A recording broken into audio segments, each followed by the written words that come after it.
Halo, cek, cek. Hai Mbak Astrid, aku udah coba cek videonya aman, suaranya Thank aman. you. Suara aman. Thank you, Mbak Fania. Kita akan mulai jam 4 ya. Oke. Oke.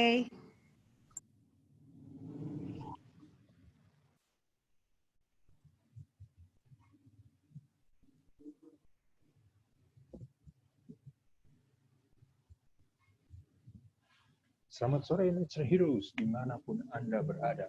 Selamat datang di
Selamat sore Nature Heroes dimanapun kalian berada.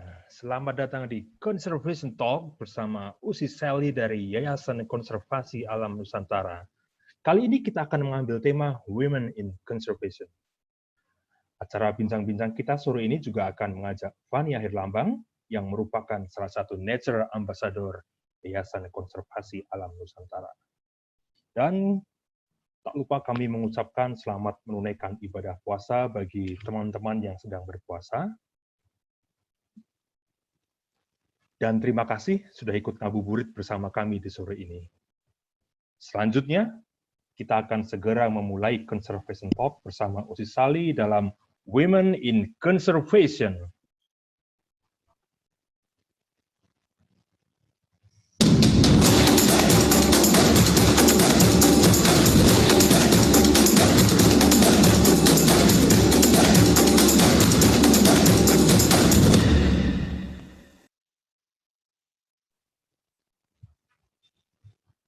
Kulihat Ibu Pertiwi sedang bersusah hati. Air matanya berlinang, emas intannya terkenang. Hutan, gunung, sawah, lautan, simpanan kekayaan. Kini Ibu sedang lara, merintih, dan berdoa. Selamat sore rekan-rekan sekalian, terima kasih telah bergabung. Saya Sally Kailola dari Yayasan Konservasi Alam Nusantara atau disingkat Yayasan Konservasi Alam Nusantara, disingkat YKAN. Oke, teman-teman mungkin ada yang sudah mendengar Yayasan Konservasi Alam Nusantara sebelumnya atau ada yang belum. Izinkanlah saya di saat ini untuk menceritakan sedikit tentang YKAN itu sendiri. Yayasan Konservasi Alam Nusantara mempunyai misi melindungi wilayah daratan dan perairan yang menjadi penyangga kehidupan. YKAN adalah afiliasi dari The Nature Conservancy yang merupakan organisasi berbasis ilmiah dan telah berpengalaman melakukan program konservasi di seluruh dunia sejak tahun 1951. Di Indonesia sendiri, program-program YKAN ini tersebar di antara mulai dari Pulau Sumatera sampai dengan Papua, dan program kita fokusnya ada dua, yaitu untuk kehutanan dan perairan dan pesisir, termasuk juga program perikanan berkelanjutan. Di Jakarta adalah di mana kantor utamanya berada, yaitu di daerah Blok M di Jakarta Selatan, tepatnya di Gedung Geraha Iskandar Syah, lantai 3, Jalan Iskandar Syah Raya, nomor 66C, Jakarta. Oke, jadi itu sedikit tentang Yayasan Konservasi Alam Nusantara. Dan terima kasih sekali lagi untuk teman-teman yang telah mendaftar dan bergabung dengan kita. Informasinya saat ini saya terima sekitar 202 orang yang telah mendaftar. Saat ini bersama-sama dengan kita sudah 121 orang, banyak banget. Energinya sangat kuat sekali. Karena saya rasa kita di sini semua karena suatu alasan yang kuat sekali. Mungkin karena temanya, Women in Conservation. Kebanyakan dari kita mungkin berpikir ini ada hubungannya dengan Hari Kartini yang kita selenggarakan tanggal 21 April kemarin. Memang ada kaitannya, tapi juga ini merupakan salah satu agenda konservasi dari YKAN untuk memberdayakan perempuan-perempuan Indonesia untuk bisa menjaga dan melindungi alam. Oleh karena itu, nggak heran. Tadi saya sebutkan Ibu Pertiwi, bahasa Inggrisnya adalah Mother Nature.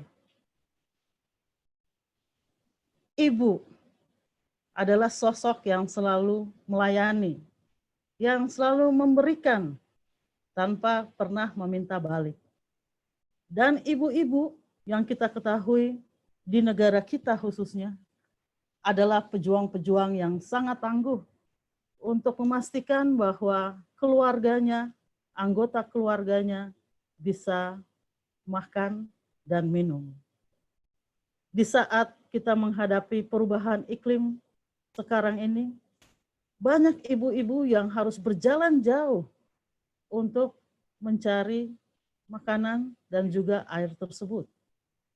Tetapi itulah alasan kuat kenapa kita semua bersepakat bahwa perempuan punya hak untuk bisa bersuara dan melakukan sesuatu untuk kebaikan dalam kehidupan ini. As somebody said, women are the scientists of the deep knowledge of the earth. Jadi kita semua memiliki alasan yang sangat kuat sekali. Kenapa? Kenapa ini penting untuk kita bisa lakukan? Karena yang tadi saya sampaikan, women are caretakers and also caregivers. Perempuan umumnya adalah yang menghubungkan as a connectors dan juga katalis bagi kita semua.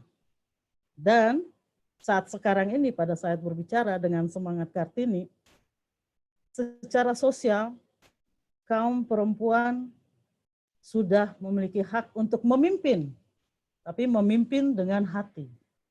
Memimpin dengan hati ini sangat kuat sekali semangatnya.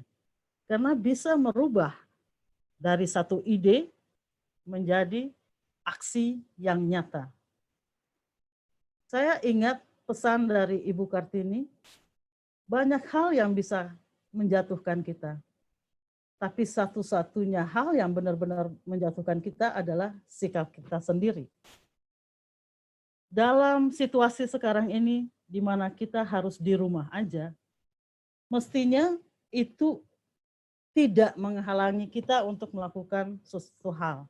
Dan buktinya di sore hari ini, saya merasakan semangat yang kuat sekali dengan kehadiran teman-teman sekalian untuk bersama-sama kita diskusi dan saling sharing.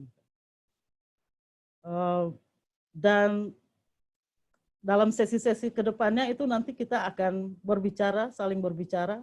Pertama saya akan berbicara dengan teman saya sendiri, Fania Herlambang. Dan kemudian ada pemaparan dan ada sesi tanya jawab atau diskusi.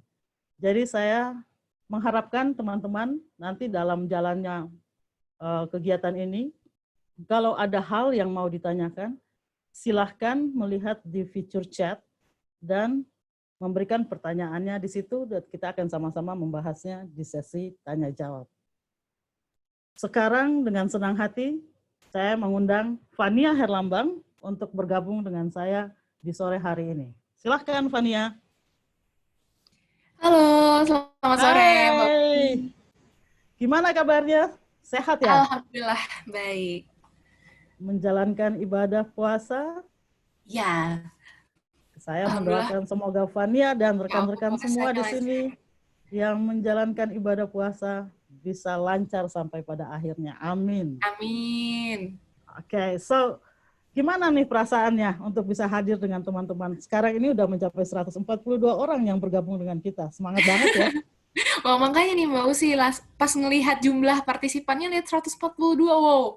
Dan kita masih punya beberapa lagi ya yang belum join, Mbak. Berarti kita bakal seru-seruan bareng nih rame-rame sambil ngabuburit. Iya, benar banget. Jadi Conservation Talk biasanya kami lakukan offline. Ini adalah yang pertama kali dan luar biasa semangatnya sampai peserta yang mendaftar hampir mencapai atau sudah melebihi, yang saya dengar ini dari teman-teman panitia, sudah melebihi 200 orang. Oke. Wow. Menurut saya ini satu tanda yang baik sekali bagi kita hari ini ya. Ya. Oke, Fania, ini teman-teman di sini dengan saya sendiri ingin berbincang-bincang sedikit dengan dirimu. Pertama adalah, boleh nggak sih ceritain ke kita kenapa dirimu itu sangat erat sekali dengan isu lingkungan? Apakah karena merupakan Putri Indonesia Lingkungan tahun 2018 atau gimana nih, bisa diceritakan ke kita semua? Oke, Mbak Usi. Sebelumnya mau menyapa teman-teman semua yang sudah hadir. Selamat sore, teman-teman. Sekali lagi perkenalkan, aku Fania, Putri Indonesia Lingkungan 2018, sekaligus Nature Ambassador Yayasan Konservasi Alam Nusantara. Flashback sedikit, ini akan sedikit curhat jatuhnya, kenapa bisa punya attachment tertentu ke topik lingkungan ini. Sebenarnya bukan dari aku jadi Putri Indonesia Lingkungan, tapi mundur lagi pas aku masih kuliah.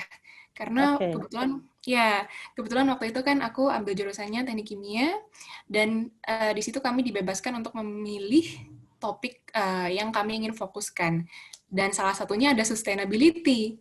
Waktu itu dengar kata-kata sustainability kayak wow, paling menggelitik aja dibandingkan topik-topik lain yang kayak energi, energi fosil kayak misalkan batu bara, pengolahan minyak itu juga ada, tapi tergeraknya tuh ke sustainability gitu.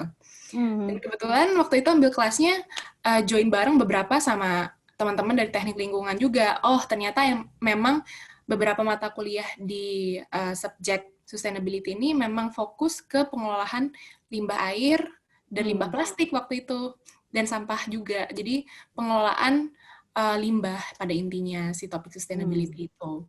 Dan akhirnya ketika ikut ajang Putri Indonesia, pas malam final, alhamdulillah dipercayai sebagai first runner up, yang waktu itu titelnya Putri Indonesia Lingkungan, dan di situ jadi punya platform yang jauh lebih luas untuk apply keilmuan aku dan langsung ke lapangan gitu, misalkan ikut teman-teman bareng untuk clean up action atau ke komunitas-komunitas, dan di situ mataku jadi terbuka, nggak hanya soal teoritis aja yang dari di kampus, tapi juga tahu kondisi lapangan seperti apa, dan kira-kira apa sih gap-nya sampai sekarang kita masih menghadapi permasalahan-permasalahan mengenai lingkungan. Ternyata nggak hanya teknikal aja, tapi bagaimana pendekatan sosialnya, terus stakeholder-stakeholder yang perlu kita jaga juga. Jadi menurutku ini permasalahan yang unik, dan aku tertarik untuk terus mengabdi, dan menurutku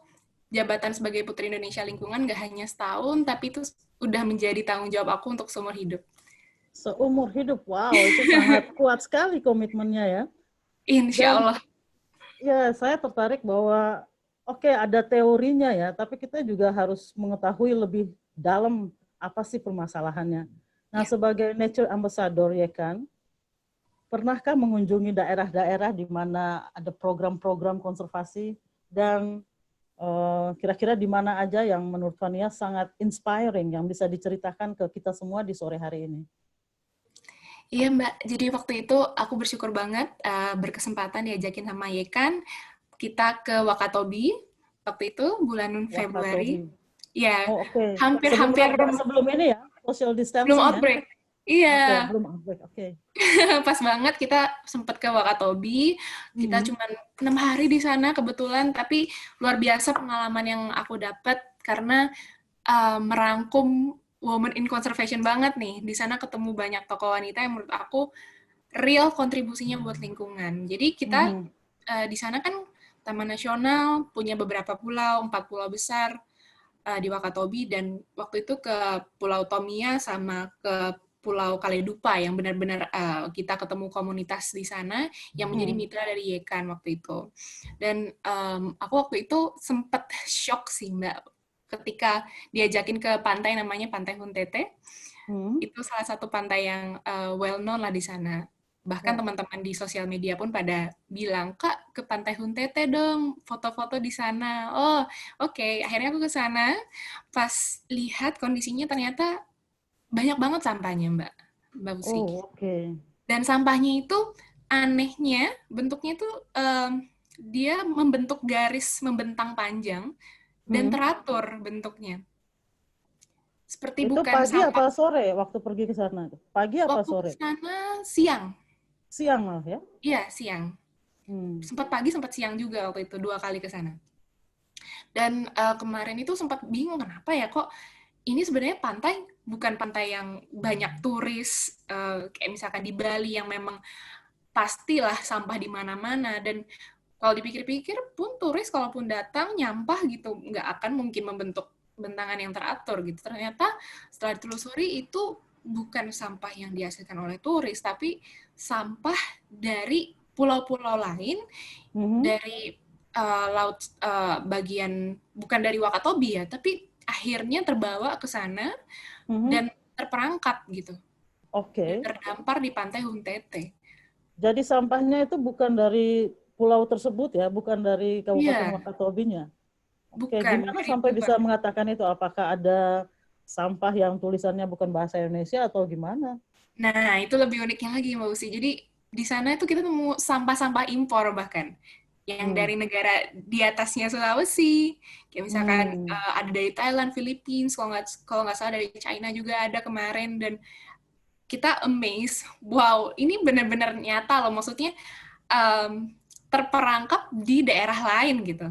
Dan ini menjadi PR buat teman-teman yang ada di Pulau Tomia waktu itu, gimana ya cara menyelesaikan perkara ini, padahal kan ibaratnya itu bukan dosa mereka, bukan tanggung jawab mereka, tapi tetap karena itu wilayah mereka yang mereka perlu lindungi dan jaga kebersihannya, mau nggak mau mereka berpikir gimana caranya untuk menyelesaikan permasalahan ini.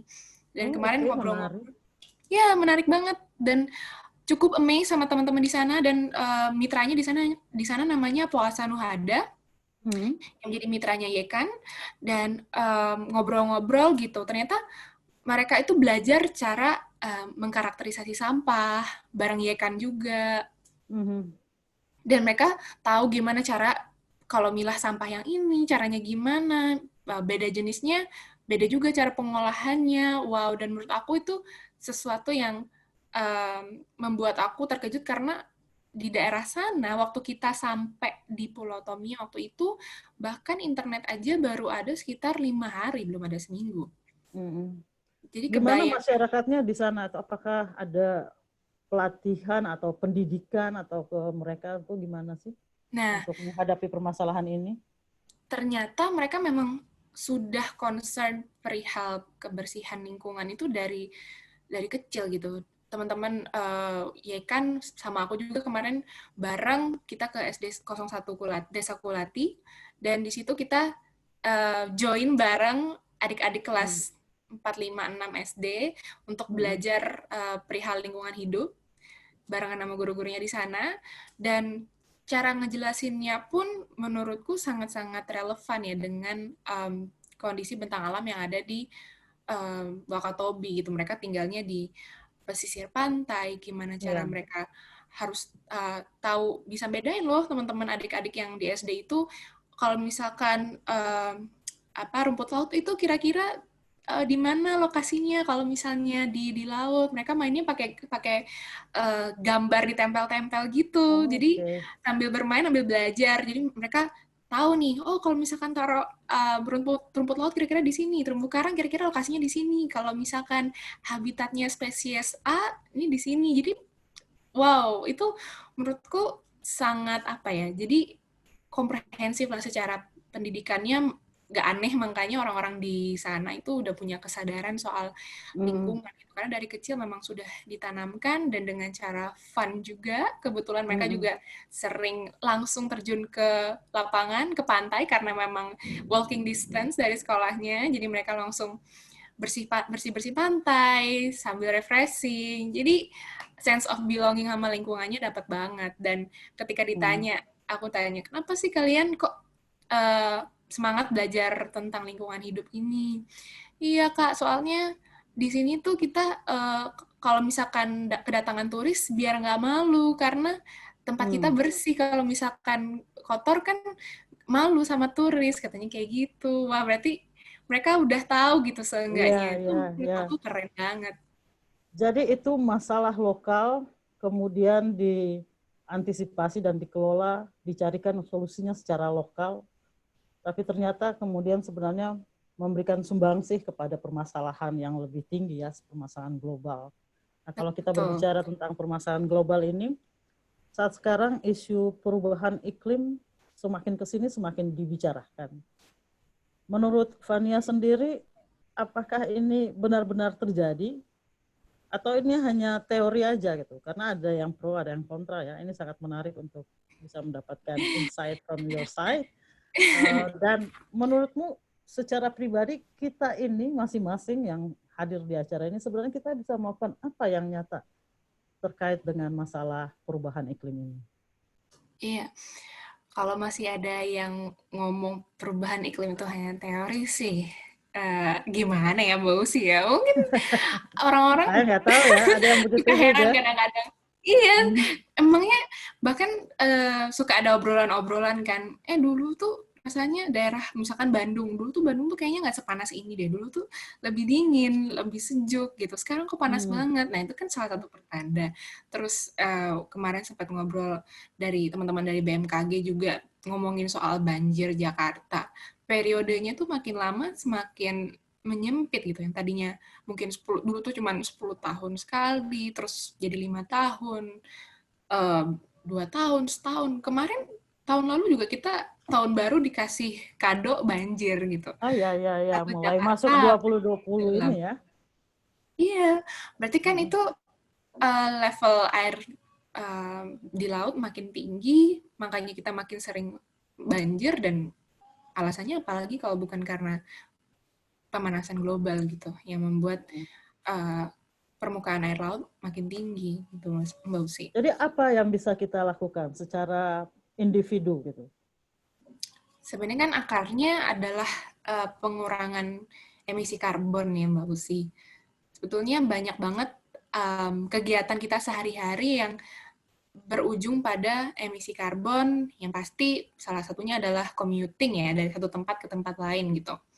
Dan sekarang kita belajar caranya untuk mengurangi commuting ya, Mbak.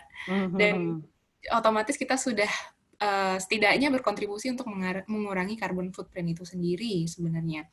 Dan ada juga teman-teman yang memilih jalur menjadi seorang vegetarian gitu, karena tahu bahwa proses untuk pengolahan, untuk apa namanya, pemeliharaan sapi atau ayam, pokoknya yang non-vegetarian itu makanannya karbon footprint yang dihasilkan tuh tinggi sekali dari aktivitas itu. Makanya ada teman-teman juga yang memilih untuk jadi vegetarian.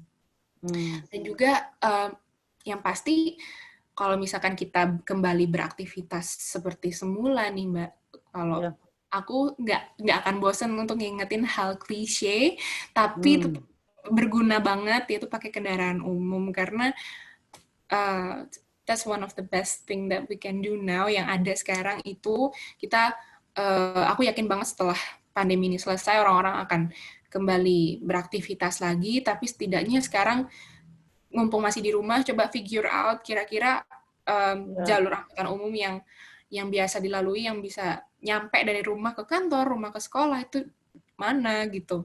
Ya, saya setuju itu bahwa di saat-saat sekarang ini kita harus mengambil sisi positifnya. Pada saat kita di rumah ini kan, kita diberikan kesempatan untuk merenungi banyak hal termasuk di dalamnya bagaimana hubungan kita dengan alam, apa yang sudah kita lakukan, apa yang bisa kita lakukan berubah, apa yang kita bisa lakukan lain untuk saat ini nggak terlalu banyak aktivitas gitu. Tetapi udaranya rasanya berbeda gitu. Mungkin itu hanya dalam pemikiran aja, tapi saya setuju bahwa masing-masing dari kita itu memiliki kontrol terhadap apa yang terjadi di sekeliling kita. Oke, Fania, ini pertanyaan yang terakhir ya dari sesi tanya jawab kita ini. Oke. Kalau misalnya dirimu diberikan kesempatan, tadi komitmennya seumur hidup ya, dengan diberikan kesempatan untuk melakukan sesuatu untuk merubah atau memberikan perubahan kepada kehidupan kita yang sekarang ini. Kalau saya tadi dimulai dengan membaca puisi ya, Ibu Pertiwi ini sedang sedih, udah banyak eksploitasi gitu. Banyak hal yang bisa kita lakukan, tapi kalau ini pertanyaannya langsung ke dirimu ya, kalau nggak ada faktor-faktor yang bisa menghalangi, ada hal-hal yang menghalangi, apa cita-citamu yang paling luhur yang bisa dilakukan untuk bisa memberikan perubahan? Ya, jadi seperti yang aku bilang tadi, Mbak Usi, aku menyadari potensi apa yang ada di diriku. Aku punya background dari segi engineering, dan aku punya platform bersama teman-teman YKAN, dan juga platformku sebagai Putri Indonesia Lingkungan 2018 juga, aku sadari itu, dan aku melihat ada satu celah yang barangkali aku bisa isi untuk menjadi aku pengen banget untuk bisa menjadi ahli di bidang renewable energy gitu, Mbak. Oke. Ya, karena Bisa ceritakan sedikit apa itu? ya, jadi kalau aku lihat permasalahan renewable energy ini, ngomongin tenaga surya di Indonesia pasti berlimpah ya. Waktu itu sempat ngobrol sama teman-teman yang dari KLHK, mereka studi ke Jerman, dan Jerman, negara yang cuman sesekali dapat matahari aja, mereka sudah independen dengan listrik menggunakan panel surya gitu. Gimana kita yang sepanjang tahun terpapar sinar matahari, itu udah bukan perkara isu teknis lagi, tapi pasti ada A, B, C, D yang perlu diselesaikan, mungkin masalah sosial atau dari stakeholder-nya. Dan aku sadar betul untuk orang Indonesia secara rumahan untuk beli misalnya panel surya, itu secara investasi di awal tuh memang cukup besar, dan belum semua orang bisa afford itu, bisa membeli itu, dan perlu gerakan yang lebih masif lagi. Dan makanya aku pengen langsung terjun jadi praktisi di bidang renewable energy, lebih fokusnya ke solar panel sama electric vehicle, dan di situ aku ingin istilahnya mengcrack apa sih sebenarnya isu yang benar-benar terjadi sampai sekarang. Kita perkembangan untuk tenaga surya itu masih di situ-situ aja gitu. Oke. Jadi renewable energy ya, itu memang sangat dibicarakan saat-saat sekarang. Kalau kita ngelihat masa depan, apa sih masa depan yang kita cita-citakan gitu kan? Bagaimana masa depan yang kita inginkan dihidupi oleh kita dan juga oleh anak-anak cucu kita selanjutnya ke depan. Jadi memang satu hal yang perlu kita lakukan bersama adalah saling memberikan inspirasi, saling memberikan informasi, saling memotivasi, dan paling penting banget adalah saling berbagi aksi kita masing-masing gitu. Jadi terima kasih Fania telah berbagi dengan kita, memberikan banyak inspirasi kepada teman-man semua yang hadir dengan semangat Kartini ya. Tapi jangan pergi dulu karena saya ingin kita akan sama-sama untuk melihat bagaimana saudara-saudara kita, rekan-rekan perempuan di Indonesia melakukan banyak hal terkait menjaga dan melindungi bumi Ibu Pertiwi ini. Oke, jadi ini adalah beberapa kegiatan yang kami ingin berbagi dengan teman-teman sekalian, dilakukan oleh ibu-ibu kita di berbagai daerah melalui pendampingan dari Yayasan Konservasi Alam Nusantara. Mari kita menjumpai ibu-ibu kelompok perempuan pebatik mangrove. Kenapa disebut seperti ini, pebatik mangrove? Karena ini contohnya di Semarang, di Jawa Tengah, dan juga di Semanting, itu di Kalimantan Timur, di Berau ya. Mereka melihat bahwa hutan mangrove di sekeliling desa mereka ini memberikan banyak hal kepada mereka, termasuk makanan, juga untuk perlindungan terhadap ombak yang dari laut, sehingga kemudian mereka berinisiasi untuk bisa tetap menjaga dan melindungi hutan mangrove-nya, dan mereka membentuk kelompok, ada yang sudah menjadi koperasi, dan membuat suatu program untuk meningkatkan kesejahteraan hidup mereka, meningkatkan ekonomi mereka, sekaligus menyuarakan pentingnya ekosistem mangrove ini kepada banyak orang. Jadi batik-batiknya kalau dilihat ini Fania dan teman-teman sekalian, ini yang ditampilkan itu desainnya itu adalah desain tentang jenis-jenis mangrove yang ada di tempat tersebut. Dan ini terus mereka lakukan, yang tadi saya sebutkan ada koperasi kemudian dibentuk di Semarang untuk ibu-ibu. Jadi apa yang mereka dapatkan di sekitarnya, misalnya udang, kemudian selain batik mereka juga membuat kerupuk udang. Gitu. Ini di Semarang, di Jawa Tengah, dan juga di Semanting, Kalimantan Timur. Masih di Kalimantan Timur, ini sangat menarik sekali, Fania dan teman-teman sekalian. Ini adalah kelompok ibu-ibu di Longduhung, di Kalimantan Timur, di Berau juga, yang percaya bahwa hutan desa mereka ini sangat erat kaitannya dengan adat dan budaya mereka. Sehingga itu tetap juga harus dijaga. Dan mereka akhirnya membuat program untuk bagaimana menjaga dan melindungi, melakukan patroli di hutan desanya yang seluas 1.400 hektar. Dan mereka melakukannya secara sukarela. Gitu. Ini hal yang mau diangkat dari program ini atau dari ibu-ibu ini adalah mereka menjaga apa yang sudah dilakukan oleh leluhur mereka sebelumnya, yaitu hidup selaras dengan alam di sekitarnya. Ini di hutan di Longduhung, di Kalimantan Timur. Mungkin kita bisa lanjutkan lagi. Nah, ini di Wakatobi. Nah, seperti yang tadi sudah disampaikan oleh Fania ya. Di Desa Kulatinya, kemudian ada kelompok mama-mama yang merubah sampah-sampah plastik itu menjadi kerajinan yang menarik dan juga untuk meningkatkan perekonomian mereka. As you said tadi, Fania, ini merupakan suatu kegiatan yang menginspirasi kelompok-kelompok lain di Wakatobi itu sendiri, karena Wakatobi itu adalah singkatan ya dari 4 pulau besar yang ada di Wakatobi itu, Wangi-Wangi, Kalidupa, Tomia, dan Binongko kan. Nah, satu gerakan di satu pulau kemudian bisa menambah motivasi dan jadi berubah menjadi suatu gerakan yang besar di wilayah kabupaten itu. Dan teman-temannya kan selama ini terus menjaga momentumnya.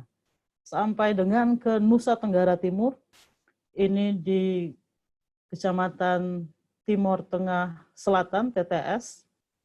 Di sana, di Desa Tuavanu ini, pemerintah desanya menetapkan bahwa desa mereka menjadi desa ekowisata. Nah, ibu-ibu di sana juga melihat ini adalah suatu kesempatan untuk menaikkan perekonomian mereka. Sama seperti di Wakatobi, mereka juga belajar untuk mengolah sampah.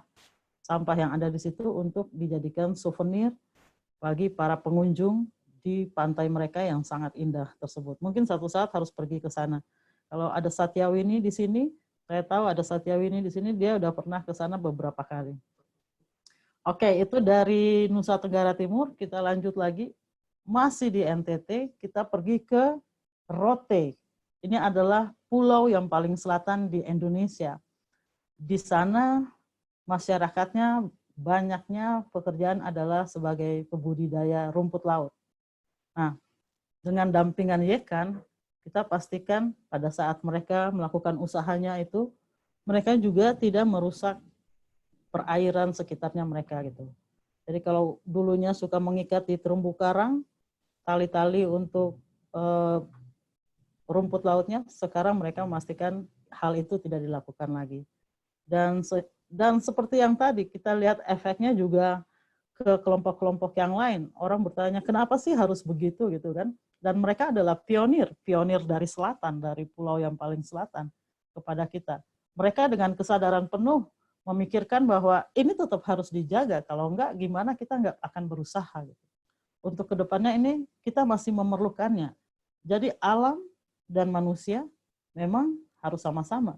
Dan sekali lagi ini ibu-ibu yang merasa bertanggung jawab terhadap kelangsungan kehidupan keluarganya, mereka menyuarakan itu dengan sangat kuat sekali bahwa kita udah di jauh sini, kebanyakan orang nggak akan lihat kita di sini gitu. Jadi kita harus melakukan sesuatu untuk kita sendiri dengan segala apa yang ada di daerah kita. Gitu. Oke, itu di NTT. Saya mau share lagi, ini dari Kabupaten Raja Ampat. Teman-teman, saya perkenalkan dengan Mama Almina Kacili. Beliau ini adalah ketua kelompok perempuan di Desa Kapacol, di Pulau Misol. Pulau Misol ini berada di Raja Ampat Selatan. Ini merupakan wilayah program di mana Yekan juga hadir dan mendampingi ibu-ibu ini. Nah, mungkin teman-teman belum ada yang sudah tahu tentang SASI, ada juga yang belum tahu tentang SASI. Saya rasa sih Fania ngerti ya apa itu SASI. Jadi SASI ini adalah local wisdom, kearifan lokal di Indonesia bagian timur, di mana kegiatannya itu adalah mereka melindungi kebunnya kalau itu di darat, atau di laut, di perairan, ditutup dalam suatu masa waktu tertentu atas kesepakatan bersama. Jadi pada saat masa ditutup itu, orang-orang lain nggak boleh datang ke situ untuk mengambil apapun dari wilayah yang ditutup tersebut. Dan ada upacaranya itu ada upacara secara keagamaan maupun upacara secara keadatan. Jadi pengelolaan SASI ini sebenarnya mendukung program konservasi pengelolaan kawasan konservasi perairan yang ada di Raja Ampat. Seperti kita ketahui di Raja Ampat itu sekarang sudah menjadi wilayah konservasi perairan ya. Dan mama-mama ini mendukung pengelolaan itu. Mereka nggak protes bahwa kita nggak boleh melakukan sesuatu atau apa. Malah mereka bekerja sama dengan kita untuk memastikan bahwa wilayah SASI di perairannya, jadi di perairan itu, Fania, di depan perairan di depan desanya, mereka mengukur dan kemudian melihat di bawahnya ini ada biota apa. Dan umumnya yang dijaga itu teripang.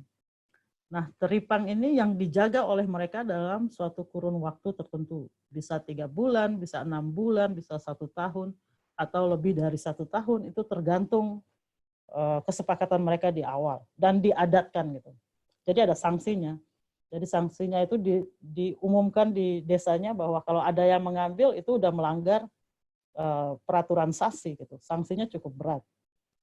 Nah, hasil dari panen mereka ini, dari SASI-nya itu, mereka juga ada kesepakatan di awal.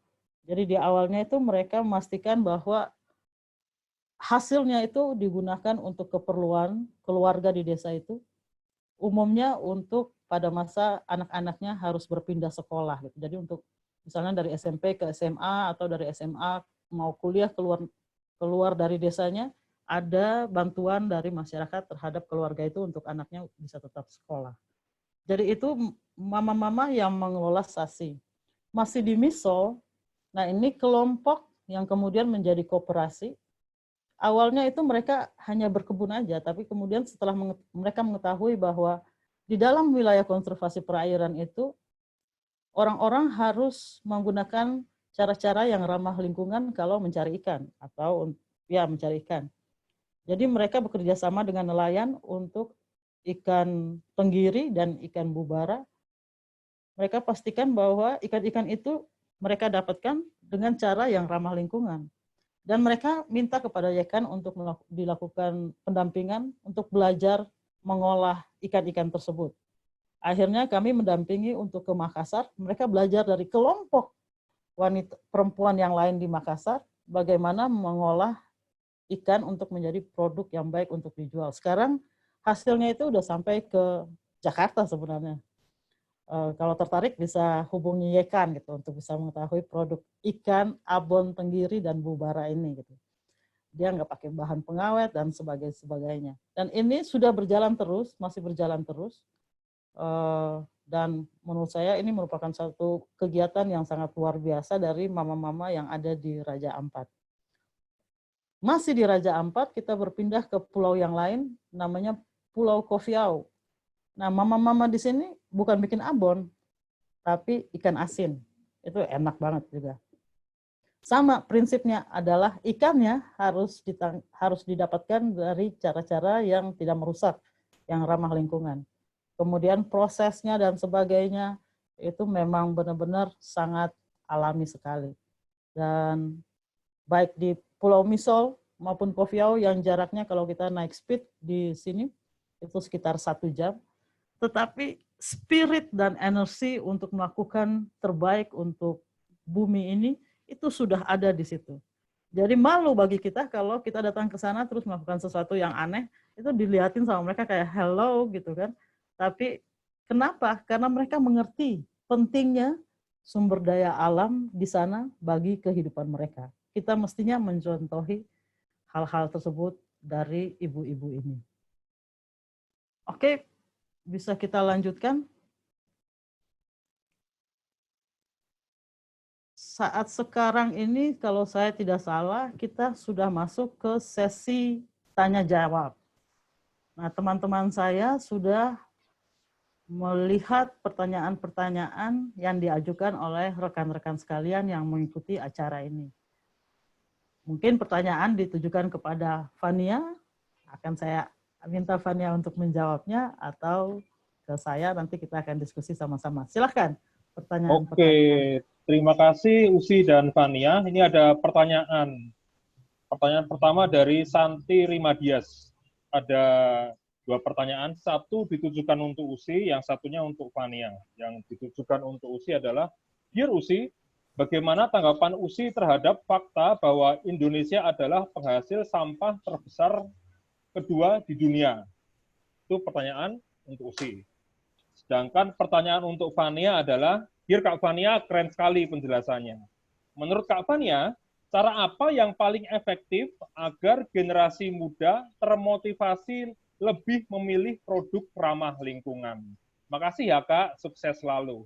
Demikian pertanyaan pertama dari Santi. Terima kasih Mas Arief. Silahkan Fania duluan sebagai tamu saya. Waduh, baiklah, terima kasih. Makasih Mas Arief udah bacain pertanyaannya.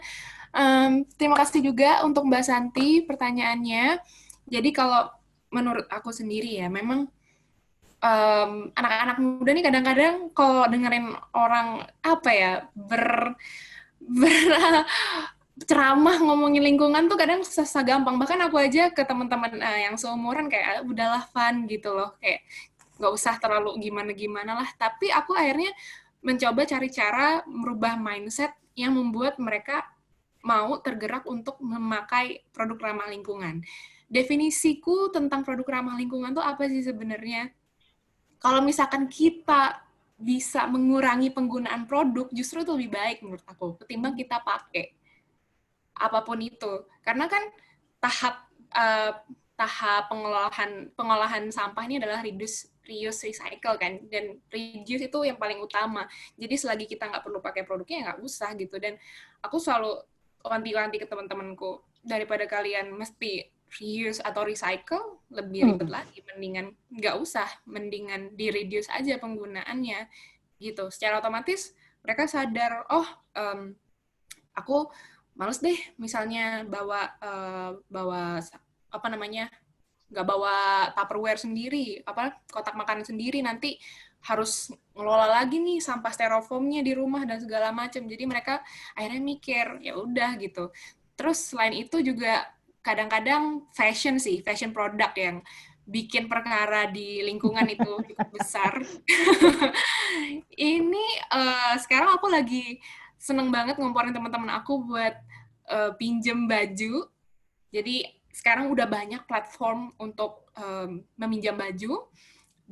Ada beberapa startup gitu bikin pinjam baju karena mereka memang mengedepankan green ya, ramah lingkungan gitu. Karena mereka bisa kasih pinjam kita banyak baju dalam 1 bulan dengan biaya berlangganan yang menurutku sangat affordable ketimbang kita beli sendiri, pasti sebulan lebih dari angka berlangganan itu. Dan mereka punya pilihan baju juga sangat banyak, dan kadang-kadang kan kita suka dibikin ribet sama event-event.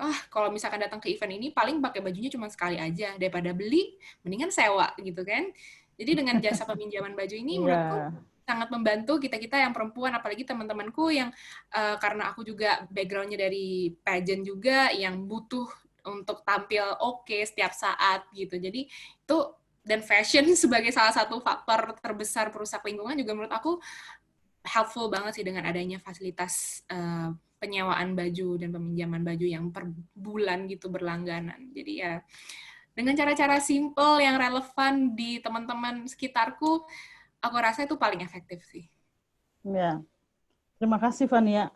Jadi kalau dari saya itu pertanyaannya adalah bagaimana tanggapannya ya terhadap fakta yang dibicarakan tadi, dikatakan bahwa kita adalah penghasil kedua terbesar sampah. Kalau menurut saya ini adalah masalah yang cukup kompleks gitu. Baik dari idenya bahwa bagaimana kita harus mengelola sampah ini sampai ke infrastrukturnya dan kemudian kebijakan atau peraturan untuk seluruh Indonesia ini gitu. Kalau pertama kali yang saya lihat itu di budaya kita itu kebanyakan adalah buanglah di mana air mengalir. Apakah itu di sungai, apakah itu di laut. Nanti alam yang menyelesaikannya buat kita. Itu masih ada di dalam pemikiran banyak masyarakat di Indonesia gitu. Bahkan masih ditambah-tambahkan lagi dengan mitos-mitos, mungkin bisa saya cerita sedikit. Waktu di Mojokerto itu ada permasalahan yang sangat luar biasa sekali pada saat saya di sana. Itu ada satu pemahaman bahwa ini masalahnya itu di sungai-sungai di sana banyak sekali tumpukan Pampers. Jadi ada satu pemahaman di wilayah sana bahwa kalau Pampersnya ini nggak dibuang ke sungai, maka anaknya itu akan kena sakit penyakit gatal-gatal. Jadi untuk merubah itu pola pikir menurut saya, pendidikan itu benar-benar sangat dibutuhkan, baik secara formal maupun nggak formal gitu. Kita harus memberitahukan apa dampak dari Pampers itu di sungai kita gitu. Dan kita tahu seperti lagu Bengawan Solo ya, dari sungai air mengalir sampai ke laut. Jadi sungai-sungai kita itu adalah sebagai media yang membawa juga sampah-sampah. Tetapi karena kita adalah negara kepulauan, permasalahannya menjadi sangat intens sekali. Dan juga kalau kita mendengar dari teman-teman para saintis kita, arus laut yang ada di sekitar negara kita ini juga merupakan salah satu hal yang perlu kita perhatikan pada saat kita berbicara sampah di laut. Karena sampah-sampah seperti yang tadi Fania sebutkan bukan dari negara kita. Itu juga berputar-putar di wilayah dekat perairan negara kita. Jadi ini suatu permasalahan yang dipikirnya adalah masalah domestik, masalah rumah tangga, tapi kemudian kalau kita melihat dari skala yang besar, ini sudah menjadi skala global permasalahannya, bukan di Indonesia aja. Karena di beberapa pusaran arus di seluruh dunia ada 5 pusaran besar, di situ disebutnya merupakan tempat sampah terbesar di laut. Semua sampah-sampah manusia kita. Nah, sehingga lifestyle itu sangat penting banget. Perubahan paradigma dan juga industri yang perlu kita perhatikan. Yang tadi saya sebutkan, masa depan ini kita ada di kontrol kita saat sekarang apa yang harus kita lakukan. Satu orang, satu suara itu count. Jadi jangan lupa untuk menyuarakan hal ini gitu. Dan semakin ke sini, pada saat kita semua harus pakai masker, kita akan bertanya, maskernya yang bagus yang mana, yang bisa dicuci lagi atau yang bisa sekali buang, ya kan? Jadi hal-hal simpel ini semuanya terkait dengan kehidupan kita. Tapi kita harus bangun dari ketidaksadaran itu. Kita harus bersama-sama menyuarakannya secara serempak. Ini adalah waktunya. Makanya kita harus merenungi hal-hal yang sederhana ini, karena dia sebenarnya tidak sederhana. Dia sangat kompleks sekali, dan kita harus memberikan solusinya. Kita bisa mencari solusinya bersama. Saya percaya a network of us, kita semua yang hadir di sini, kita bisa melakukan sesuatu. Oke, Mas Arief, ada lagi yang ingin bertanya? Silahkan. Oke, Usi. Ini ada dari Mbak Yanti Yosefin. Ini ditujukan untuk Usi dan Fania. Ini pertanyaan satu, tapi nanti bisa Usi dan Fania menjawabnya. Selamat sore, terima kasih untuk kesempatan yang diberikan bergabung dalam diskusi ini. Pertanyaan saya sehubungan dengan topik kali ini yaitu Women in Conservation adalah, sejauh ini apa yang paling terlihat berbeda dalam peran perempuan dalam konservasi? Dan apa saja yang menjadi kendala ketika perempuan bergerak dalam konservasi? Terima kasih. Terima kasih. Pertanyaan yang sangat menarik sekali. Dan saya menangkap sincerity ya dari yang bertanya, ingin mengetahui banget jawabannya. Makanya Fania kita undang karena dia memiliki spirit Kartini masa ini dan dia juga sudah mengikuti kata hatinya untuk memberikan yang terbaik bagi lingkungan. Sebelum saya persilahkan Fania. Thank you, Mbak Usi. Thank you juga untuk pertanyaannya. Jadi kalau ngomongin peran perempuan ya di bidang konservasi, kemarin itu ambil contoh yang simpel aja, waktu aku ke Wakatobi di Pulau Kaledupa.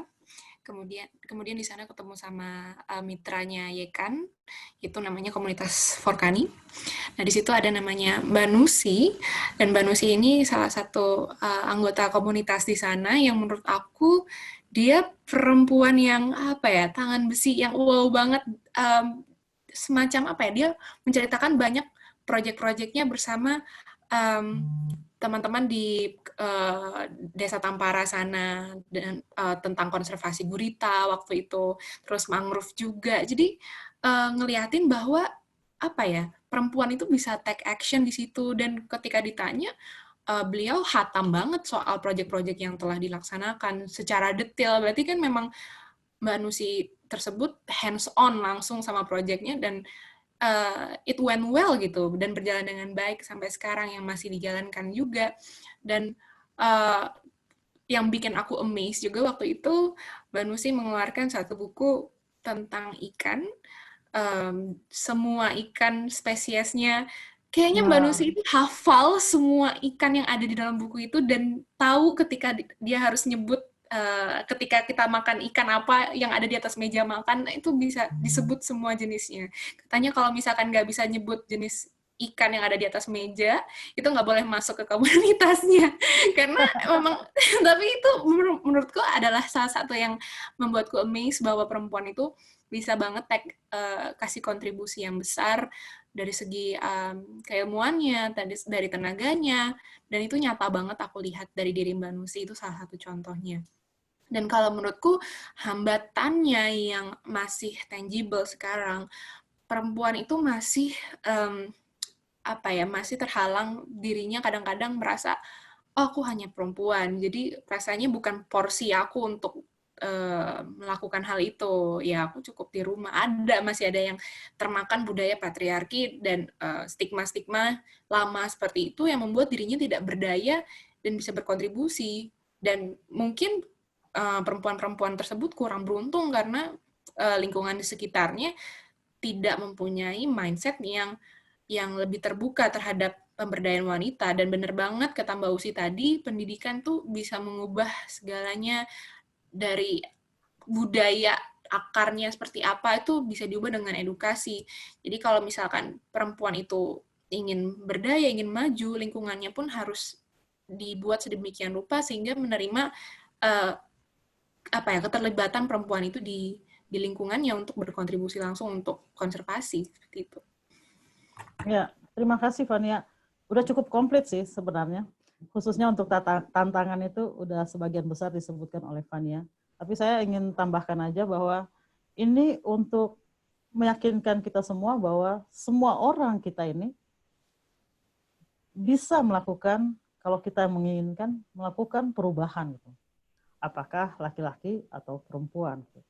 Tapi dalam social life itu kebanyakan, banyak tantangannya tuh dari ke pihak perempuannya.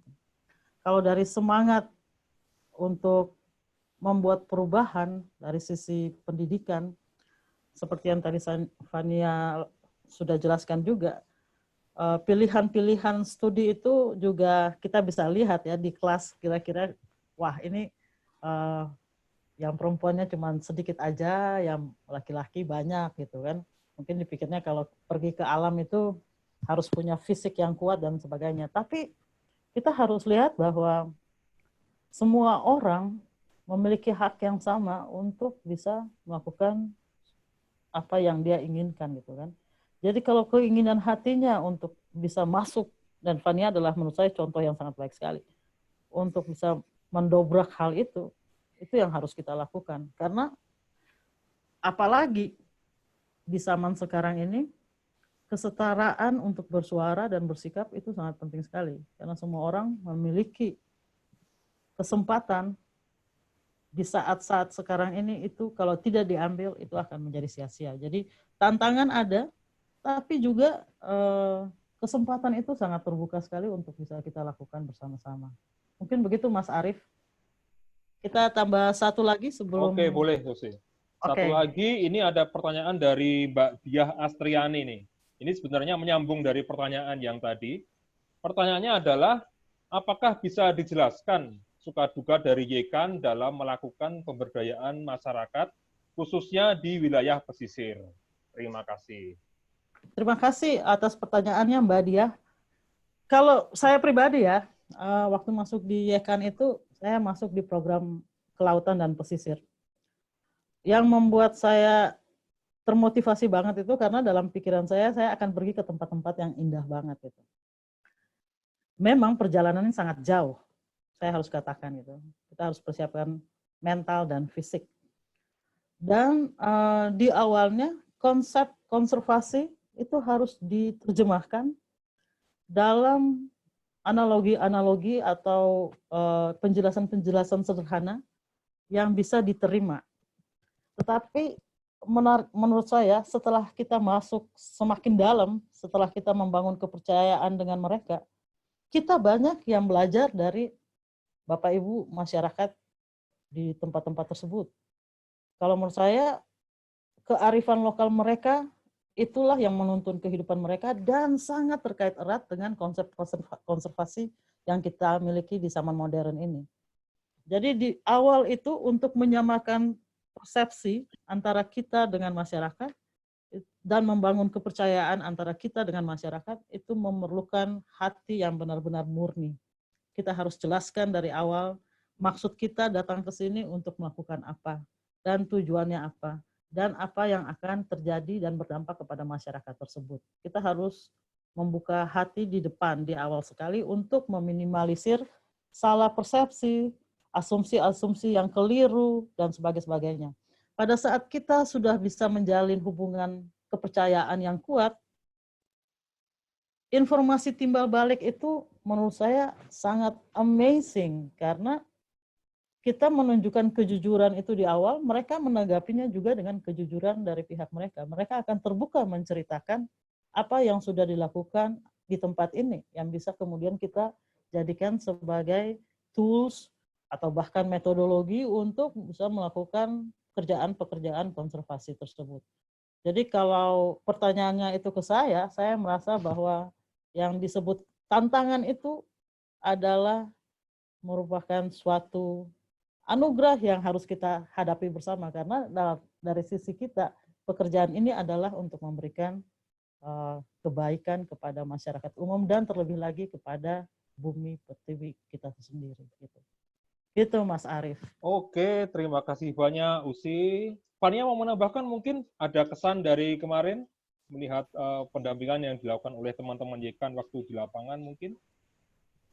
Ya, Mas Arief, makasih. Jadi kalau menurutku ya, setelah terjun langsung ke lapangan sama teman-teman YKAN, aku sekarang ngelihat konservasi itu kayak seni mengawinkan antara sains dan ilmu sosial. Karena kita kan ketika ngomongin konservasi, kita ngomongin soal apa ya, sains, alam, ya memang seperti itu cara bekerjanya mutlak. Dan di sisi lain kita harus memahami kondisi sosialnya di masyarakat seperti apa, sehingga masyarakat bisa mengerti, oh ternyata alam itu bekerjanya begini. Terus apa jalan tengahnya yang bisa menyelesaikan isu sosial yang ada di sana, misalnya mereka tinggal di daerah konservasi. yang harus dilindungi, tapi at the same time mereka juga butuh makan gitu. Gimana caranya mereka bisa mengambil sumber daya di sana tanpa merusak? Itu kan mengawinkan isu sosial dan sains itu menurut aku indah banget, dan susah-susah gampang, susah gampang banget, dan perlu waktu yang panjang dibina satu persatu. Dan menurut aku salut buat teman-teman Yekan yang bisa menjaga mitra-mitranya, menjalankan program-programnya. Itu tidak mudah, jelas, tapi yang pasti ketika udah ketemu kliknya tuh dilancarkan pasti. Iya, Oke. saya mau tambahkan sedikit Mas Arief. Siap, Saya Usi. mau menyapa rekan-rekan saya yang hadir di saat ini, perempuan-perempuan tangguh yang percaya kepada misinya. Yang pertama adalah mitra kita, para desainer, yang rencananya kita akan melakukan eco fashion dalam rangka Hari Bumi, tapi kemudian kita harus di rumah aja. Saya ingin menyapa Mbak Desi dari Crash Cross, Mbak Esra dari Clay, Mbak Syari dari Imaji Studio. Terima kasih telah hadir di sini. Dan juga teman-teman blogger saya yang selalu memberikan positif message kepada followersnya. Satya Winnie, Trinity Traveler, halo, terima kasih sudah bergabung.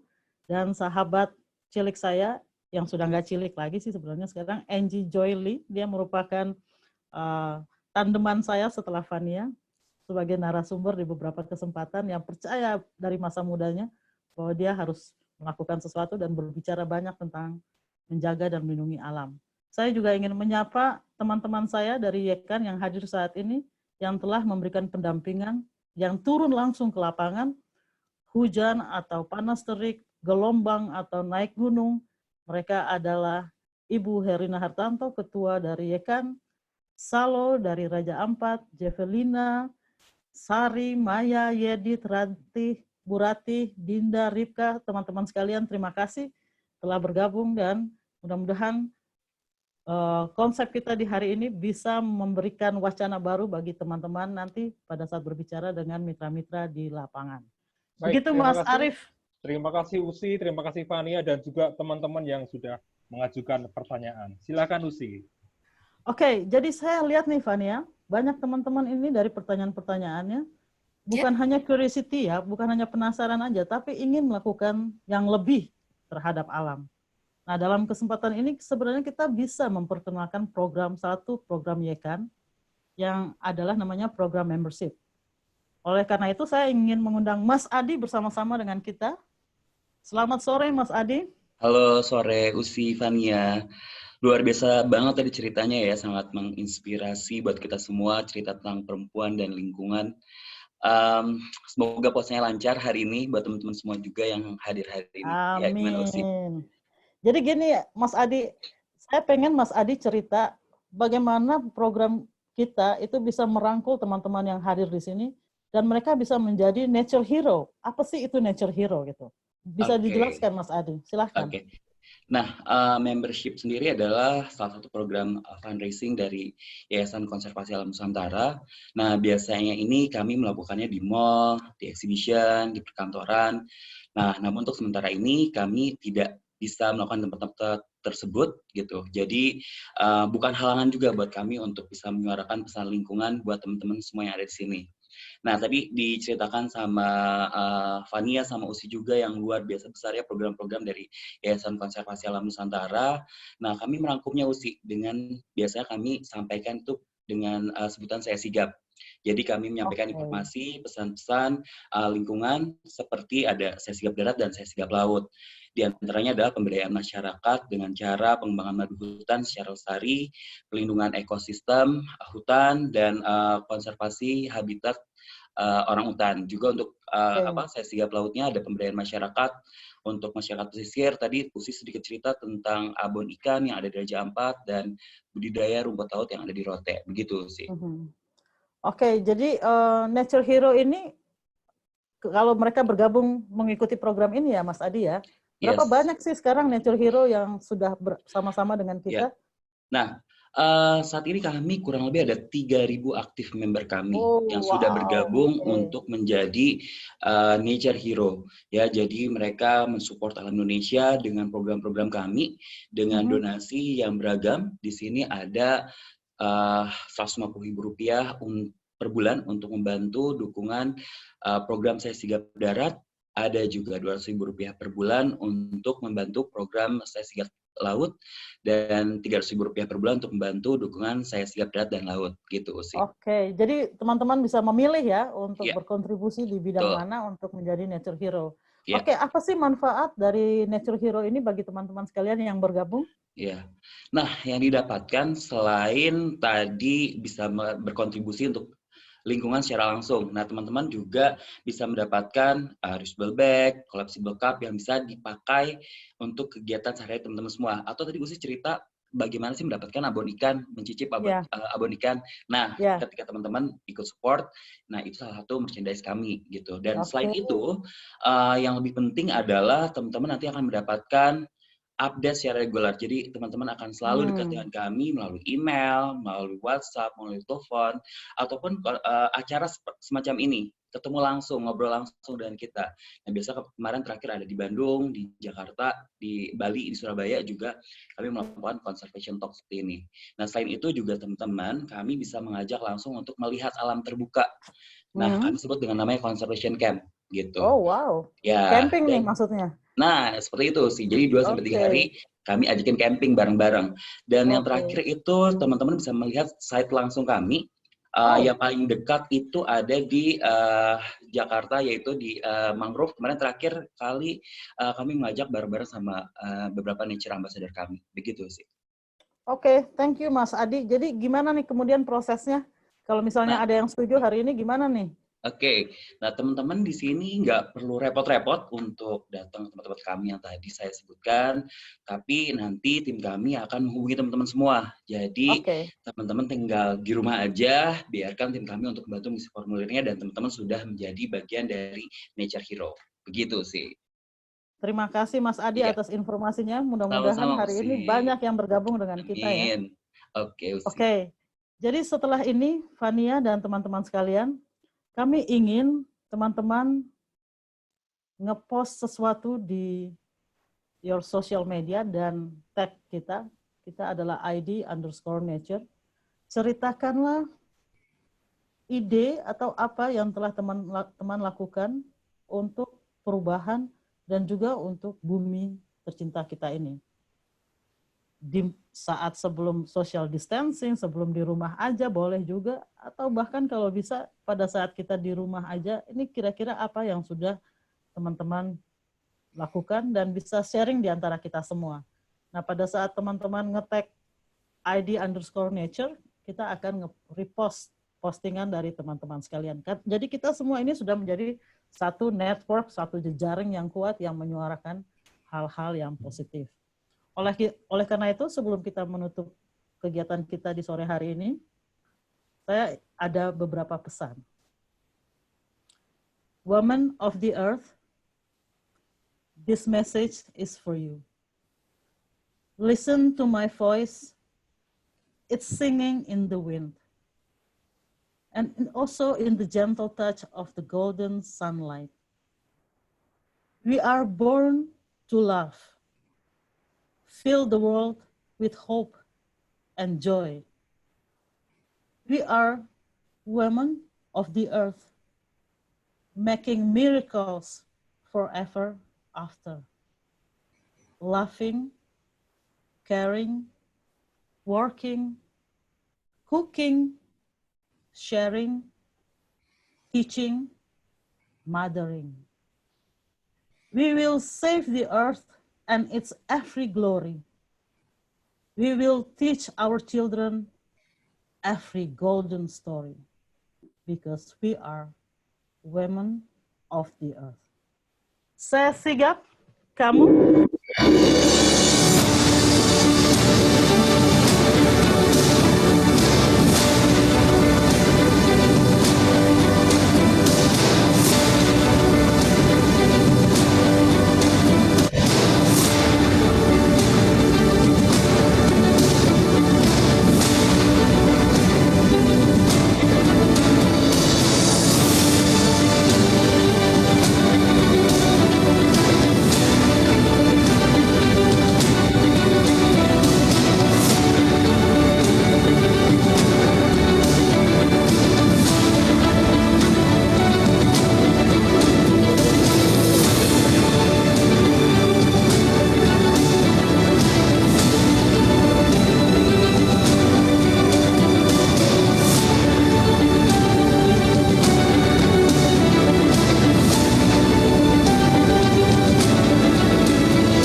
teman-teman sekalian telah bergabung dengan kami. Fania, terima kasih sekaligus dengan menutup acara ini kita mengucapkan selamat berbuka puasa kepada teman-teman sekalian. Sampai ketemu lagi di acara Conservation Talk berikutnya.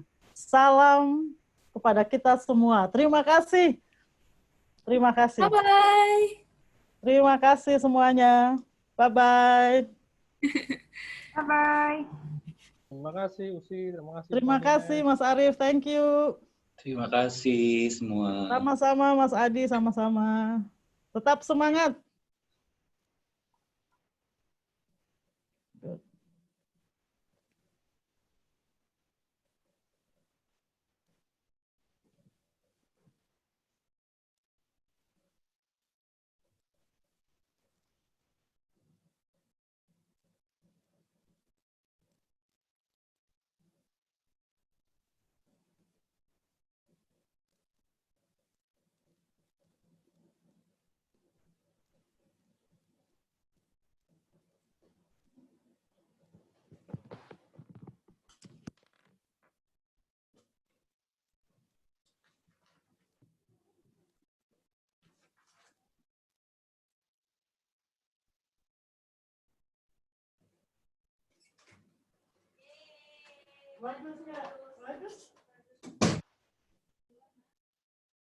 Hore, Usi. Usi lihat aku nggak?